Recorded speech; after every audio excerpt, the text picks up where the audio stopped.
हमारी कहानी शुरू होती है एक आदमी टेरी से। वो अपनी साइकिल चलाता हुआ एक छोटे से शहर में आता है। पहली नजर में तो वो बिल्कुल सामान्य मुसाफिर लगता है, लेकिन उसमें कुछ ऐसा है जो लोकल पुलिस की नजर में आ जाता है। दो अफसर, जिनमें से एक का नाम स्टीव है, टेरी का पीछा करने लगते हैं। अचानक बिना किसी चेतावनी के वो टेरी को उसकी साइकिल से धक्का दे देते हैं। टेरी जमीन पर गिर जाता है और अफसर तुरंत उसे गिरफ्तार कर लेते हैं, जबकि उसने कुछ गलत किया ही नहीं था। स्टीव शक भरी नजर से टेरी को देखता है और पूछता है, तुम यहाँ क्या कर रहे थे? टेरी शांति से जवाब देता है कि वो कोर्ट हाउस जा रहा था। उसका भाई माइकल जेल में है और उसे उसकी जमानत करनी थी। स्टीव फिर पूछता है, क्या तुम्हारा भाई ड्रग्स लेता था? टेरी मजबूती से मना कर देता है। अफसर टेरी का बैग चेक करते हैं और अंदर से $30,000 नकद निकलता है। उनकी आंखें फैल जाती हैं। स्टीव तुरंत पूछता है, ये पैसा कहाँ से आया है? टेरी सीधा जवाब देता है कि उसने ये रकम अपनी कार बेचकर हासिल की थी ताकि वो अपने भाई की बेल करवा सके, क्योंकि उसके भाई का उसके अलावा कोई नहीं है। लेकिन अधिकारियों को यकीन नहीं होता।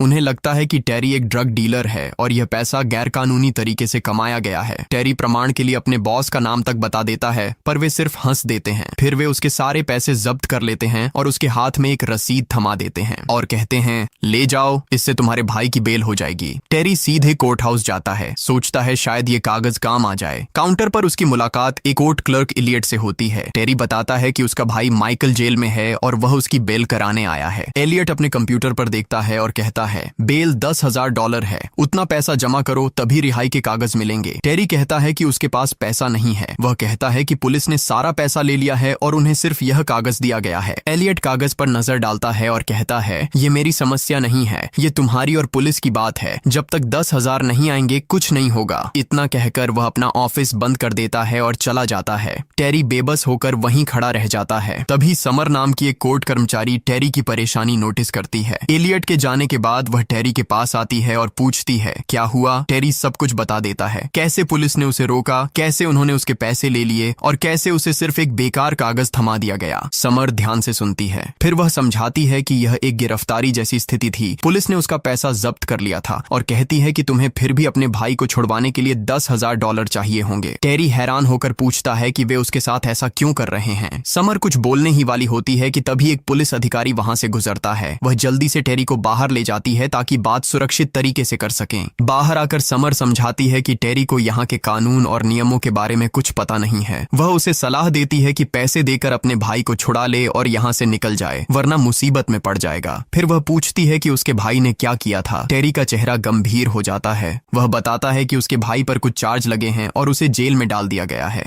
2 दिन बाद उसके भाई को एक और जेल में ट्रांसफर किया जाना है, जो उसके लिए बहुत खतरनाक जगह है। टेरी समझाता है कि एक गैंग ने एक कातिलाना मामला किया था और उसका भाई उस कांड का गवाह बन गया था। उसकी गवाही की वजह से गैंग का बॉस उसी जेल में बंद है जहां उसके भाई को भेजा जा रहा है। अगर उसका भाई वहां पहुंच गया तो वे उसे मार डालेंगे, इसलिए टेरी अपने भाई की बेल कराना चाहता है। ये सब सुनकर समर कहती है कि पैसे तैयार रखो, वह बेल के कागज तैयार करवा देगी, लेकिन बिना पैसे के कुछ भी नहीं होगा। टेरी हाँ कहता है, पर उसके पास पैसे नहीं होते। वह तय करता है कि उसे पुलिस स्टेशन वापस जाना होगा। पुलिस स्टेशन पहुंचकर टेरी की मुलाकात फिर से स्टीव से होती है। फिर पुलिस चीफ थॉमस आता है। थॉमस ने खुद एक झूठी रिपोर्ट लिखवा रखी थी जिसमें दर्शाया गया था कि गलती टेरी की ही थी। टेरी अपनी कार के कागज निकालता है और थॉमस को दिखाता है। कहता है, ये देखो मेरी कार के कागज, मैंने ये कार बेचकर पैसा इकट्ठा किया था। वह समझाता है कि उसके भाई की बेल के लिए सिर्फ $10,000 चाहिए। अगर थॉमस चाहे तो बाकी पैसा रख ले, बस उसे 10,000 दे दे ताकि वह अपने भाई को छुड़ा सके। टेरी की बात सुनकर थॉमस कहता है कि वह उसे जरूर उसके भाई से मिलवाएगा। वह कहता है, कल सुबह 8 बजे यहाँ आना, तुम्हारा भाई मिल जाएगा। टेरी मान जाता है और रात जंगल में गुजारता है। अगली सुबह टेरी फिर से पुलिस स्टेशन आता है। वह देखता है कि एक गाड़ी अभी अभी वहां से जा रही है। जब वह थॉमस के पास जाता है, थॉमस कहता है कि वह देरी से आया है, उसका भाई अभी यहाँ से चला गया है। ये सुनकर टेरी अपनी साइकिल पर उस गाड़ी का पीछा करने लगता है ताकि अपने भाई से मिल सके।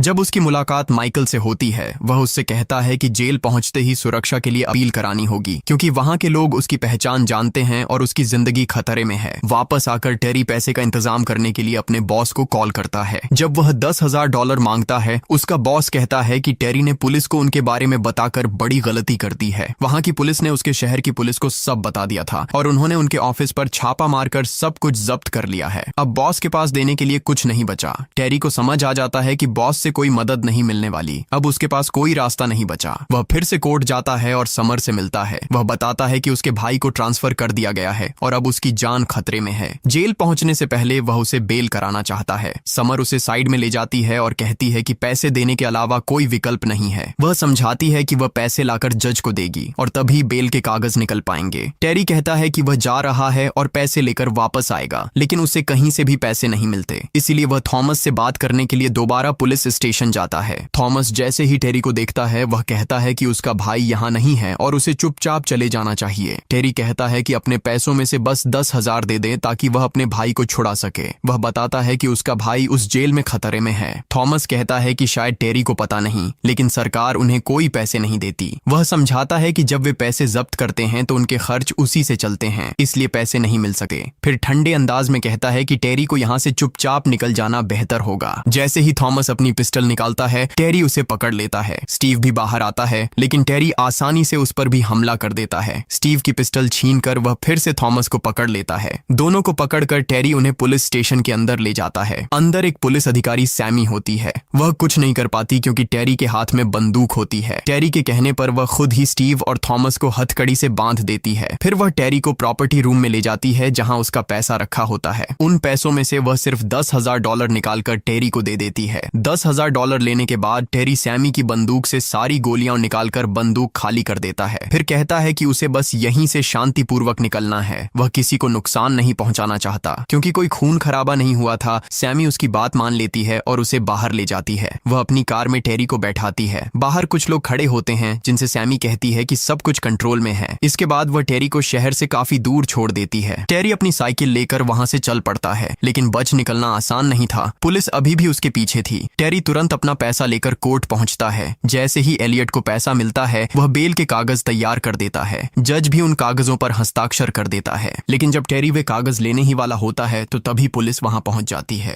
वे टेरी को गिरफ्तार करके अपने साथ ले जाते हैं। ये लोग टेरी को जेल नहीं ले जाते, बल्कि थॉमस के पास ले आते हैं। थॉमस टेरी को एक अस्पताल ले जाता है। वहां वह टेरी को उसके सारे पैसे और कार के कागज वापस कर देता है। थॉमस टेरी को एक और कार भी देता है और कहता है कि अब वह इससे एक नया कारोबार शुरू कर सकता है और उसके पैसे भी उसे वापस मिल गए हैं। फिर थॉमस बताता है कि जिस जेल में उसके भाई को ट्रांसफर किया गया था, वहां एक लड़ाई हुई थी। उस लड़ाई में उसका भाई गंभीर रूप से जख्मी हो गया। वह अभी उसी अस्पताल में भर्ती है। टेरी चाहे तो जाकर उससे मिल सकता है। ये सब सुनकर टेरी बहुत इमोशनल हो जाता है। उसे पहले से अंदाजा था कि उसका भाई उस जेल में जिंदा नहीं बचेगा। जब टेरी अंदर जाकर अपने भाई से मिलता है तो उसे पता चलता है कि उसका भाई घायल नहीं बल्कि मर चुका है। उसके भाई पर कई बार छुरी से वार किए गए थे। उन्हीं जख्मों की वजह से उसकी मौत हुई थी। अपने भाई की लाश को ठीक जगह रखकर टेरी वहां से निकल जाता है। आखिरी बार समर उसे छोड़ने जाती है। रास्ते में समर एक पूरी रिपोर्ट निकालकर टेरी को दिखाती है। उसका इरादा था कि वो टेरी को बता सके कि पुलिस वहां कितने गंदे और गैर कानूनी काम कर रही है। लेकिन टेरी को अब इन सब बातों से कोई मतलब नहीं रहता। वह सिर्फ अपना नंबर लिखकर समर को देता है और वहां से चला जाता है। रात को सीन समर के घर में शिफ्ट होता है। समर सो रही है कि अचानक कोई उसके घर आता है और उसे नशीले इंजेक्शन देकर चला जाता है। घर के बाहर खड़ी गाड़ी देखकर समर समझ जाती है कि यह पुलिस ही थी। ड्रग्स का असर उसके शरीर पर बढ़ता जा रहा था, इसलिए वह तुरंत अपना फोन निकालती है और टेरी को मदद के लिए कॉल करती है। टेरी अपनी कार लेकर सीधा समर के घर पहुंचता है। वहां पहुंचकर वह देखता है कि समर अपने ऊपर पानी डालकर होश संभालने की कोशिश कर रही है। पानी डालने से ड्रग्स का असर धीरे धीरे कम हो रहा था। समर कहती है कि वह अस्पताल नहीं जा सकती क्योंकि अगर वह गई तो उसके खिलाफ ड्रग्स की रिपोर्ट बन जाएगी। लेकिन रिपोर्ट बने बिना भी अगले दिन जब वह कोर्ट में काम पर जाती है तो जज खुद उसे बता देता है कि उन्हें उसकी रिपोर्ट मिल गई है। उस रिपोर्ट में लिखा था कि वह ड्रग्स लेती है, इसलिए वह अब वहां काम नहीं कर सकती। इसी दौरान टेरी अब भी अपनी कार में घूम रहा होता है। जब स्टीव की नजर टेरी पर पड़ती है तो वह उसके पास आता है। वह कहता है कि टेरी को यह जगह छोड़ देनी चाहिए थी और पूछता है कि वह यहाँ अब तक क्या कर रहा है। टेरी कहता है कि एक दोस्त की इमरजेंसी थी, इसलिए वह वापस आया था और अब जा रहा है। स्टीव अपनी गन निकालकर टेरी पर गोली चला देता है। गोली टेरी के कंधे में लगती है। टेरी मौके पर स्टीव पर हमला कर देता है। फिर कार में बैठकर वहां से भाग निकलता है, लेकिन पीछे से कई पुलिस वाले उसकी कार पर फायरिंग करते हैं। किसी तरह वह एक डॉक्टर के पास पहुंचता है जहां उसका इलाज शुरू होता है। इसी दौरान वह समर को भी फोन करके वहां बुला लेता है क्योंकि अब टेरी ने फैसला कर लिया था कि वह इन सब पुलिस वालों का पर्दाफाश करेगा। यहाँ समर बताती है कि कुछ दिनों में चुनाव होने वाले हैं और अगर थॉमस शेरिफ बन गया तो ये क्राइम कभी नहीं रुकेंगे। समर यह भी बताती है कि हर पुलिस वाले की कार में एक कैमरा लगा होता है। उन्होंने उन कैमरों की फुटेज कहीं सेव करके रखी है और एलियट को इसके बारे में पता है। इसी वजह से वे लोग एलियट के पास जाते हैं।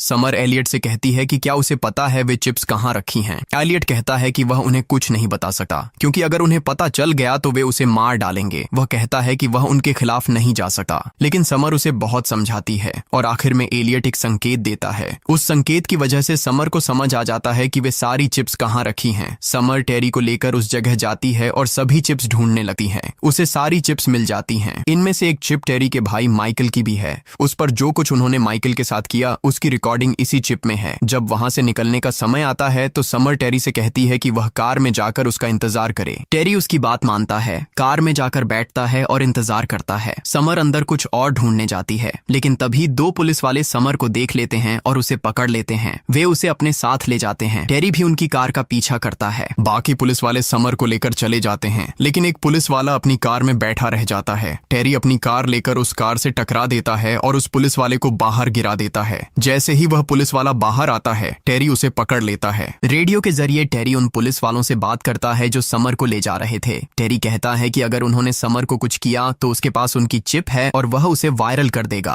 अगर वे चिप चाहते हैं तो समर को वापस कर दें। उन पुलिस वालों ने टेरी से कहा कि वह रेबल रिजा जाए। समर वहां है। टेरी केवल सुबह तक रुकने के लिए कहता है। सुबह होते ही स्टीव अपने पुलिस वालों के साथ रेबल रिज के पास होता है और बेचैनी से टेरी का इंतजार कर रहा होता है, लेकिन टेरी का प्लान कुछ और ही होता है। वह अपनी कार लेकर सीधे पुलिस स्टेशन पहुंच जाता है। अपनी कार की मदद से वह प्रॉपर्टी एरिया की दीवार तोड़ना शुरू कर देता है। इसी दौरान जैसे ही थॉमस अंदर जाता है, टेरी उस पर हमला कर देता है। उस वक्त सैमी भी बंदूक लेकर वहां पहुंच जाती है। टेरी बताता है कि उसने चीफ को नकली बंदूक से मारा था और चीफ बिल्कुल ठीक है। फिर वह सारी चिप्स निकालता है और उन्हें आर्मी के हवाले कर देता है, क्योंकि इस बार वह आर्मी पर भरोसा कर रहा था। बाहर पुलिस भी आ चुकी थी। अंदर आर्मी अपनी बंदूकें टेढ़ी कर देती है और टेरी को पूरी तरह काबू में कर लेती है। टेरी की गलती यह थी कि उसने आर्मी पर भरोसा कर लिया, जो एक बड़ी भूल साबित होती है। अब वह पूरी तरह पुलिस के कब्जे में था। वे लोग टेरी को बाहर ले जाते हैं। जो चिप उसके पास थी वह स्टीव को दे दी जाती है। स्टीव सारी चिप्स जमीन पर फेंक देता है और उन्हें अपने पैरों से कुचल देता है। स्टीव टेरी को मारने के लिए अपनी बंदूक उठाता है, लेकिन एक पुलिस वाला कहता है कि वह उसे नहीं मार सकता। स्टीव अपनी मनमानी कर रहा होता है तो वह पुलिस वाला अपनी बंदूक स्टीव के विरुद्ध तान देता है। उसी समय थॉमस पीछे से आता है और उस पुलिस वाले के पैर में गोली मार देता है। इसी दौरान टेरी को मौका मिल जाता है। वह एक कार के पीछे छिपकर उस पुलिस वाले को खींचकर साथ ले जाता है जिसके पास बैग था। उस बैग में टेरी ने स्मोक बम रखा हुआ था।